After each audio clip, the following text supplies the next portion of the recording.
El siguiente segmento tiene contenido o opinión.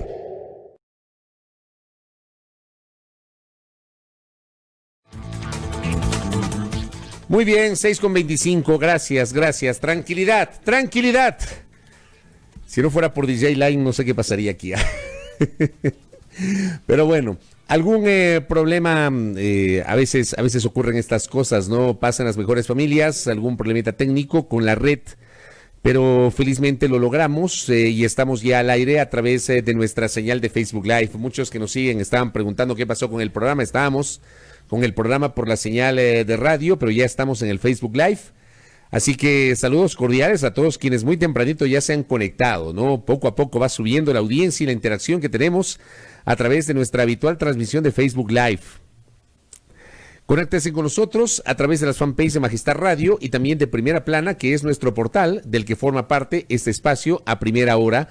Recuerden que nos pueden sintonizar en la señal de radio 89.7 FM estéreo en Pichincha, 88.5 en Manabí, 97.5 en Esmeraldas. Estamos ya saludando a los televidentes de Majestad Televisión en la querida provincia de Santo Domingo de los Áchilas, donde también nos pueden sintonizar a través del canal 3 de TVNet. Estamos en la internet por www.radiomajestad.com y estamos ya pues generando nuestra transmisión del Facebook Live. Abrazos para todos. A ver, hay mucho material para conversar, para comentar con ustedes, para compartir el día de hoy. Quiero partir de lo que fue noticia anoche. Ya lo tenemos por aquí. Finalmente, habrá sido 22 horas 30 más o menos. El gobierno nacional expidió formalmente el decreto ejecutivo que ratifica el estado de excepción en el Ecuador. Se trata de un nuevo decreto. Ustedes recordarán que ayer justamente conversamos sobre esto, hablamos con Rafael Ollarte, que estuvo acá con nosotros. Hubo unas horas, digamos, casi un día que el Ecuador no estuvo en estado de excepción y esto me parece a mí que pasó casi desapercibido y pasó de agache. En buen romance, ayer en los cantones que tienen semáforo rojo, a las 6 de la tarde no se podía aplicar el toque de queda y a las 9 de la noche no se podía aplicar el toque de queda en los cantones con semáforo amarillo. Durante la jornada del día de ayer, insisto, el Ecuador estuvo sin estado de excepción durante todo el día. Es un tema que creo yo pasó prácticamente desapercibido. Me parece que no se contaron bien los días. Y es un ejercicio de matemática muy simple. El 16 de marzo, el señor presidente de la República emite el primer decreto ejecutivo con base en los artículos 165 y 166 de la Constitución de la República. La Constitución establece que el decreto ejecutivo tiene una vigencia de 60 días, eso dice el 166, y que puede ser renovado una vez por hasta 30 días. No dice únicamente una vez, y eso fue lo que nos aclaró ayer el jurista Rafael Ollarte, que fue entrevistado en este espacio de noticias, porque también se señalaba que no era posible prolongar el estado de excepción, pero Ollarte también mencionó algo que es lógico, que es absolutamente real, y es que la causa que motivó el estado de excepción, o sea, la emergencia sanitaria, no ha desaparecido. Y nos recordaba justamente lo que pasó con los hechos asociados al 30 de septiembre del 2010, cuando de forma sucesiva, durante varios meses, cerca de un año, el Ejecutivo expidió decretos renovando el estado de excepción en la Asamblea Nacional hasta que se consideró que la causa que había motivado ese estado de excepción finalmente había desaparecido. El día de ayer, como les digo, no tuvimos estado de excepción porque, a ver, el 16 de marzo se expide 60 días, el 15 de mayo se expide el nuevo decreto ejecutivo que implicó una renovación del decreto inicial hasta por 30 días, decía ese decreto. Matemática simple, hay que sumar los días. Del 15 de mayo corren 30 días que finalizaron el 14 de junio, no el 15. Porque mayo es un mes que tiene 31 días. Hagan la suma desde el 15. Se acabaron los 30 días el 14.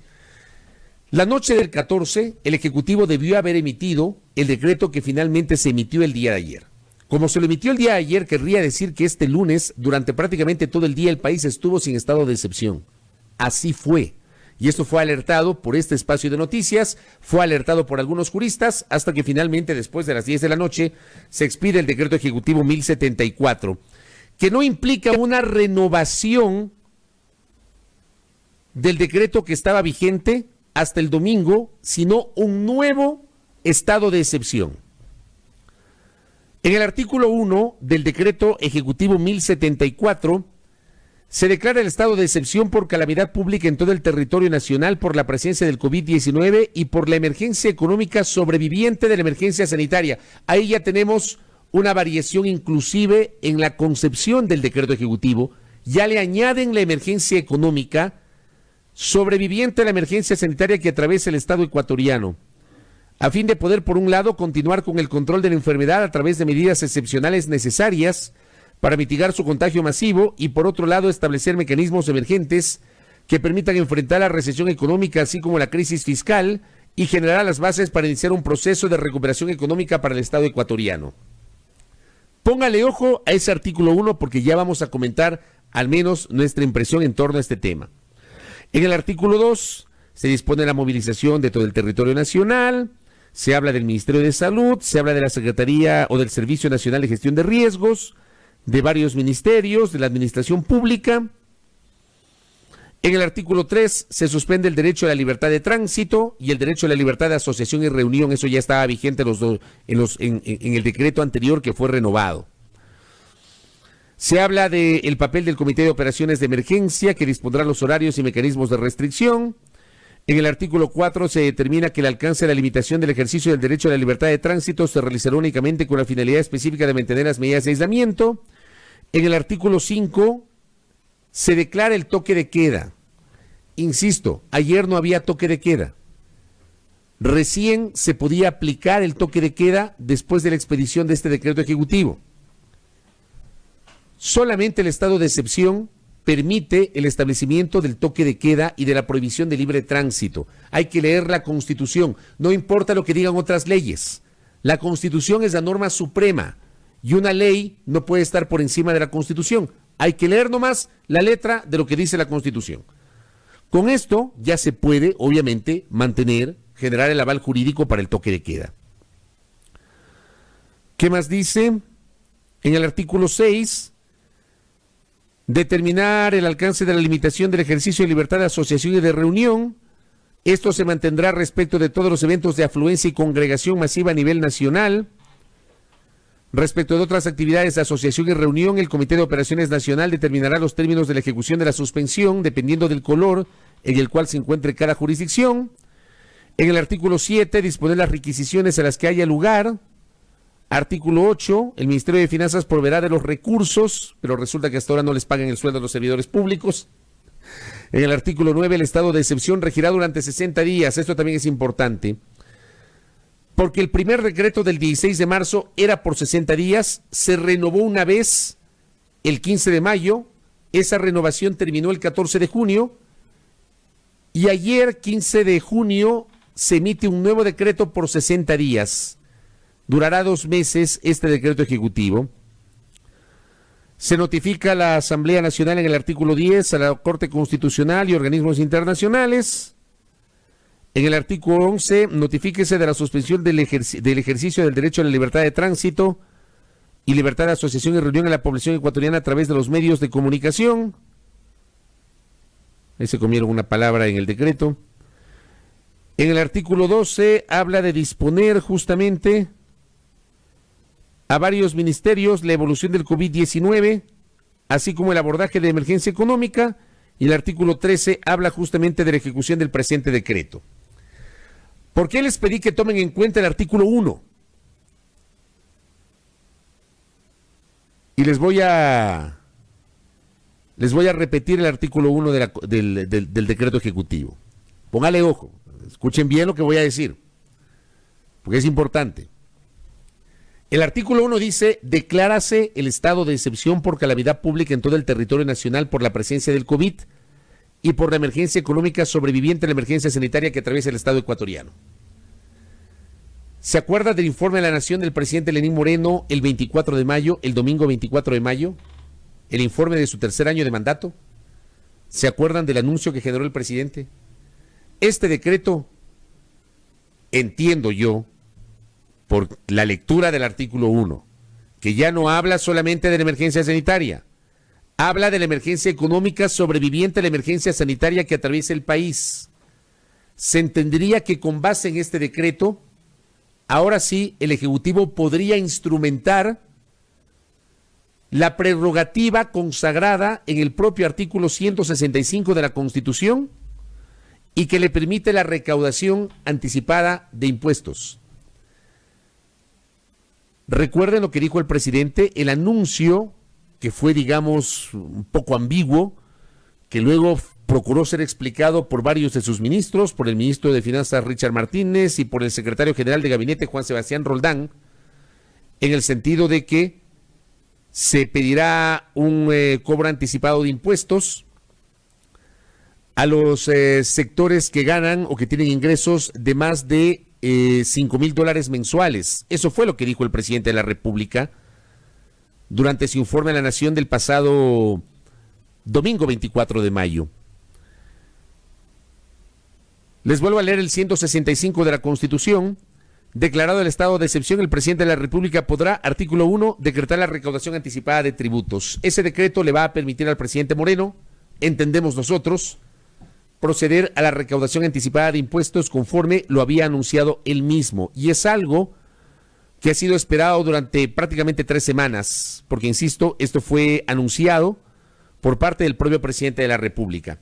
Allí tienen ustedes el cambio que ha sido generado dentro de este decreto ejecutivo. Vamos a ver si efectivamente se instrumenta este anuncio del cobro anticipado de impuestos que le permite la Constitución, pero que ha generado pues el rechazo del sector empresarial.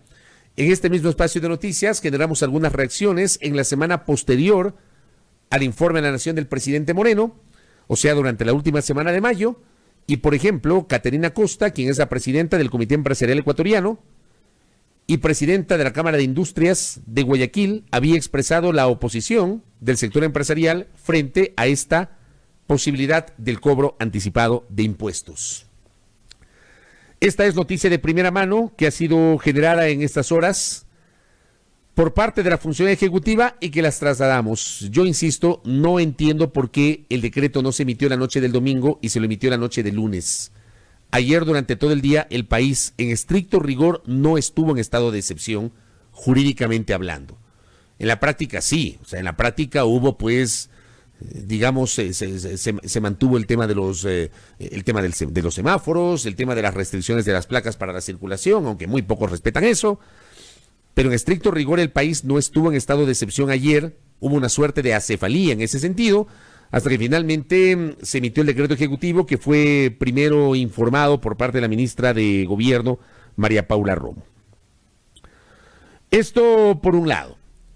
Por otro lado, amable audiencia, y a propósito del estado de excepción que vive el país, la situación no ha pasado. Las complejidades de lo que está pasando en el Ecuador a nivel sanitario, quiero insistir, han sido minimizadas por parte de algunos sectores. A ustedes que tienen la gentileza, que tienen la bondad de honrarme con su sintonía cada mañana, ¿les consta cuál ha sido la posición de quien les habla respecto del relajamiento de las medidas asociadas a la emergencia sanitaria? Pasamos de la etapa del aislamiento al distanciamiento. Pasamos del confinamiento total a la implementación de semáforos. Y claro, esta sensación que ante la situación económica que vive la República, que vive el país, que necesitaba comenzar a producir, el semáforo rojo ya no fue tal. Cantones en semáforo rojo, pero su actividad comercial en semáforo amarillo y la gente en semáforo verde, así venía a ser la relación.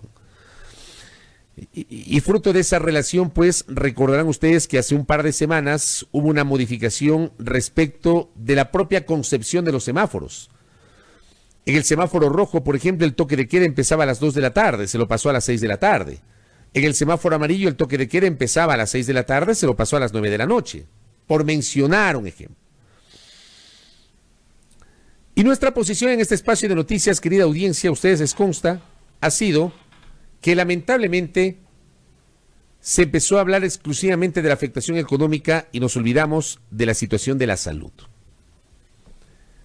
En este espacio de noticias procuramos no olvidarnos de los temas de la salud y a ustedes les consta, y hemos tenido entrevistas de manera recurrente con especialistas, con epidemiólogos, con académicos, con científicos, que muy lejos de la política han advertido las implicaciones que la situación de emergencia tiene en este momento para Quito, para la capital de los ecuatorianos.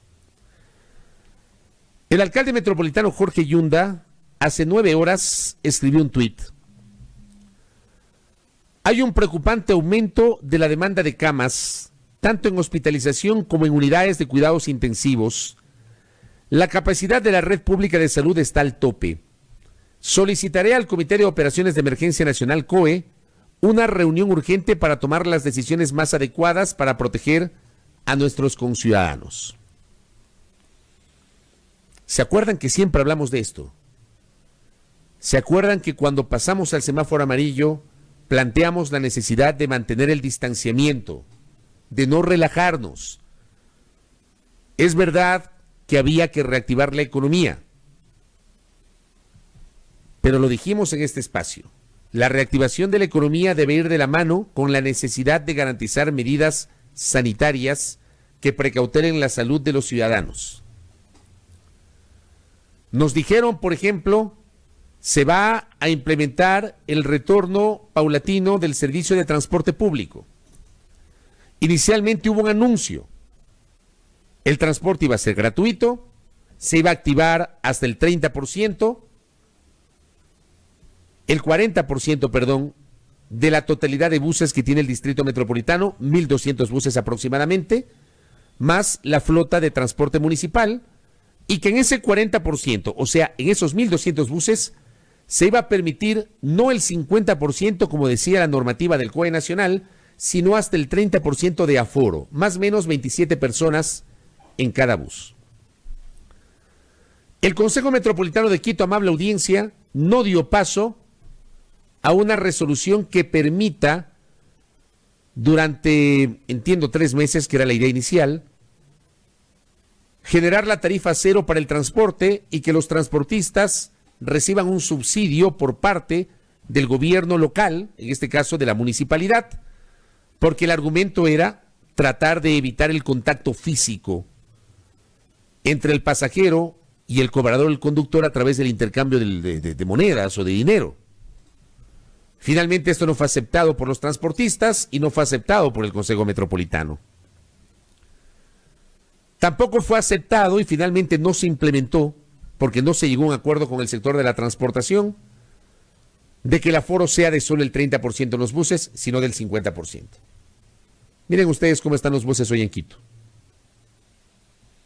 Yo no tengo constancia de, por ejemplo, cómo se están movilizando en los barrios más populares de la capital, pero sí, por ejemplo, de lo que vemos en sectores por donde transitamos, lo que es del centro hacia el norte de la capital. Yo no he tenido la oportunidad de ir hasta el sur en los últimos meses, no he tenido esa oportunidad. No sé cómo estará la situación, por ejemplo, en Guamaní, en Guajaló, en la Ecuatoriana, en La Mena, en Solanda, en Chillogallo. No tengo conocimiento cómo estará la situación, no puedo certificarlo. Sí puedo certificar lo que pasa en el norte, que es donde nos encontramos. Lo hemos visto y además hemos revisado videos que se comparten a través de las redes sociales y también en medios de comunicación alternativos, en portales digitales. Y por ejemplo, los buses están muy lejos de respetar el 50% del aforo o de la capacidad. Hay gente que va parada y esa gente que va parada no es que va parada a 2 metros de distancia de la persona que está sentada. O sea, seamos claros. La gente va parada al lado del que está sentado. O sea, es simplísimo esto que estoy diciendo.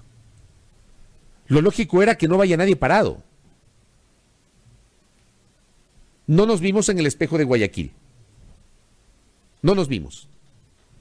Más allá de que hoy, de forma pomposa, autoridades, políticos, pseudolíderes de opinión, influencers y comunicadores sociales, además de medios, están destacando el gran trabajo efectuado en la ciudad de Guayaquil. Y lo digo con una dosis de ironía. Creo que ya se olvidaron de la cantidad de muertos en Guayaquil. Se olvidaron de la crisis para el levantamiento de los cadáveres en Guayaquil. Se olvidaron de esa ciudad en la que hay un promedio a esta hora de entre 15,000 y 20,000 muertos. De esos habrá que ver cuántos correspondieron a COVID.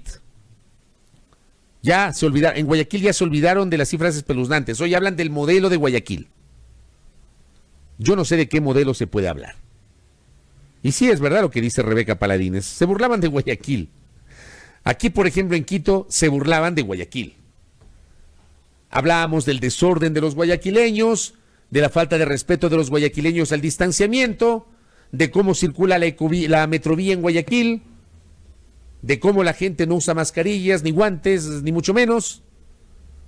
Resulta que en Quito caímos en lo mismo y hasta peor, porque con esa experiencia, lo lógico es que como sociedad hayamos aprendido la lección y debimos habernos mirado en el espejo de Guayaquil. Si la situación en Guayaquil ha convalecido positivamente, pero por supuesto es una muy buena noticia, pero no nos vengan a hablar del modelo de Guayaquil, por Dios. Guayaquil tuvo enormes dificultades y una mortandad inédita, que inicialmente pseudolíderes de opinión, políticos, el propio gobierno y hasta periodistas se negaron en admitirlo. No tengamos la memoria corta, por el amor de Dios. Se olvidaron de que en un primer momento minimizaron la crisis sanitaria en Guayaquil. ¿Qué memoria que tenemos, ah? Solo nos acordamos de lo que nos conviene. Nos olvidamos. En un primer momento, amable audiencia, acuérdense, aquí se negó la crisis sanitaria de Guayaquil. Hubo una negación de la mortandad en Guayaquil. Hablaban de una campaña política de desprestigio al gobierno del presidente Moreno. Aseguraban que los cadáveres que eran encontrados en las calles o sobre los cuales había fotografías o videos virales en las redes no correspondían al Ecuador.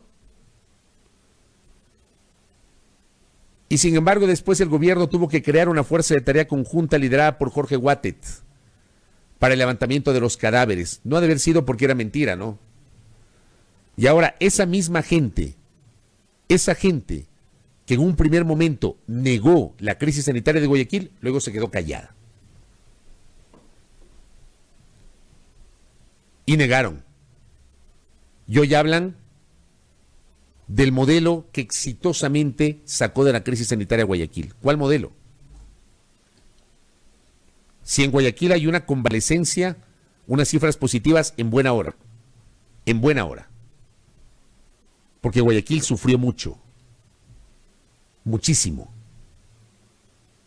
Y ahí está la estadística oficial, muy lejos de la estadística real, y lo hemos comentado en varias ocasiones.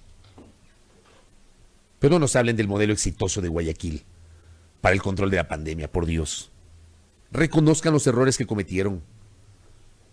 Reconozcan la poca capacidad de gestión en el inicio de la crisis. Y no pretendo decir con eso que Guayaquil no se preparó. Ningún país del mundo estuvo preparado para enfrentar la pandemia. Ninguno. Ninguno. Ni la China. Ni Estados Unidos. Porque Estados Unidos se convirtió después de pocas semanas en el epicentro de la pandemia. Ni Estados Unidos con todo su poder económico y con toda su infraestructura sanitaria. Está claro que Ecuador no estuvo preparado. Ningún país estuvo preparado. Pero el manejo no fue eficiente, pues. Y hoy no se reconoce las deficiencias de ese manejo. Y pretenden popularizar con declaraciones públicas y con notas en determinados medios que les acolitan que el modelo terminó siendo exitoso en el caso de Guayaquil. Mirémonos en ese espejo amigos y amigas que nos escuchan en otras latitudes, aquí en Quito sobre todo. Mirémonos en ese espejo. Lamentablemente no hemos sido lo suficientemente responsables en asumir la necesidad de precautelar nuestra salud con el distanciamiento. Nos relajamos. Gente jugando fútbol en la Carolina, gente jugando básquet, jóvenes reunidos, agrupados en el distanciamiento en la pista de patinaje, ubicada en la Carolina, en la avenida de los Chiris y Eloy Alfaro. Nos relajamos. Nos relajamos. Cuidado, vamos a pagar las consecuencias de eso. Esto vamos a hablar más adelante con el doctor Francisco Pérez, quien hizo un estudio que fue replicado por el portal Primicias y que también lo posteamos a través de nuestra cuenta Twitter. En este espacio, y a ustedes insisto, que tienen la bondad de escucharnos todos los días, les consta que hemos procurado no sacar de nuestra agenda el tema sanitario. En medio de la grave situación de corrupción que tiene el Ecuador, hemos procurado mantener en nuestra agenda los temas asociados a la pandemia. La semana anterior hablamos con 2 especialistas, con el doctor Santiago Ron, científico, biólogo, académico de la Pontificia Universidad Católica del Ecuador, y con el doctor Daniel Simancas, epidemiólogo de la UTE. En estas 2 entrevistas ellos ya advertían lo que dijo ayer el alcalde metropolitano en su cuenta Twitter. Y por cierto, no minimicen lo que dijo el alcalde ayer. Jorge Yunda está en una situación complicada. No corresponde a quien les habla, no corresponde a este espacio señalar si Yunda es culpable o no de posibles casos de corrupción en la administración del municipio metropolitano de Quito. Para eso están las investigaciones. ¿Hay un fuego cruzado contra el alcalde? Lo hay. ¿Justificado o no? Lo hay.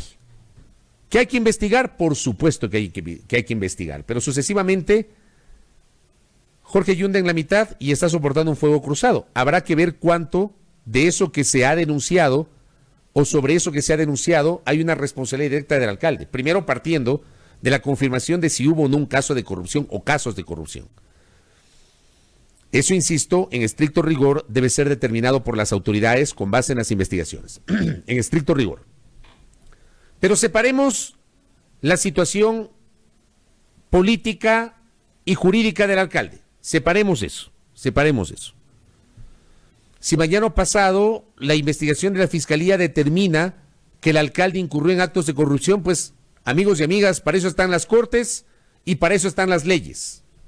Y para eso hay herramientas, para sancionar autoridades, como lo que está haciendo a esta hora el Consejo Provincial del Guayas, cuya mayoría prácticamente está a puertas de destituir al prefecto Carlos Luis Morales.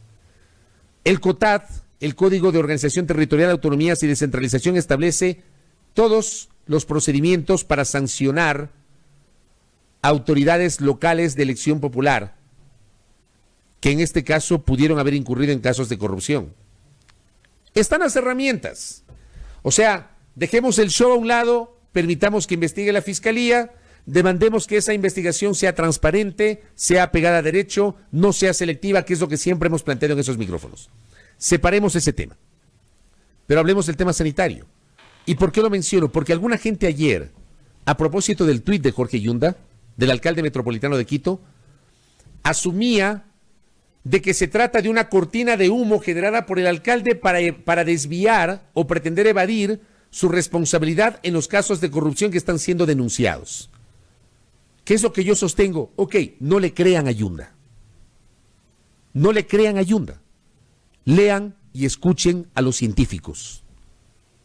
Lean y escuchen a los epidemiólogos. Lean y escuchen a la academia. A quienes saben, no a los políticos. Los concejales no saben de epidemiología, aunque algunos juegan a ser epidemiólogos. escuchen a los científicos. No escuchen a los periodistas, escuchen a los científicos. Creo que es momento de presentar información seria a la audiencia, a nuestras audiencias, a nuestros oyentes, televidentes, internautas, lectores. Información seria. No le crean a Yunda.